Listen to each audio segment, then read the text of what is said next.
ఏపీలో one of the hot topic WhatsApp governance. వినడానికి బాగానే ఉంది, కాకపోతే ఫ్యూచర్లో ఇంప్లిమెంటేషన్ ఎట్లా ఉంటుందో చూద్దాం. కాకపోతే ఇక్కడ నాకు ఒక చిన్న కన్సర్న్ అనిపిస్తుంది యాజ్ ఎ టెక్కీగా.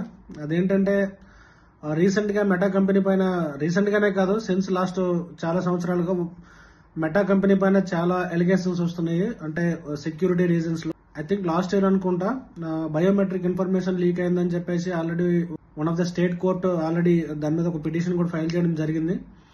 అలాంటి వాట్సాప్ కి గవర్నమెంట్ డేటా హ్యాండ్ ఓవర్ చేయడం, అంటే హ్యాండ్ ఓవర్ చేయకపోయినా ఇండైరెక్ట్ గా కమ్యూనికేట్ అవుతుంది కదా, అది ఎంతవరకు కరెక్ట్ అనేది మనం ఒకసారి ఆలోచించాలి.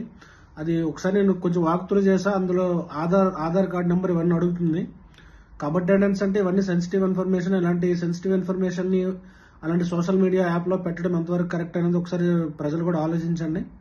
గవర్నమెంట్ కూడా దీని మీద కొంచెం ఆలోచిస్తే ఇంకా బాగుంటుందని నేను అనుకుంటున్నా. కాకపోతే మరి గవర్నమెంట్ ఎందుకు ఇటువంటి డెసిషన్ తీసుకుందో ఒకసారి చూద్దాం.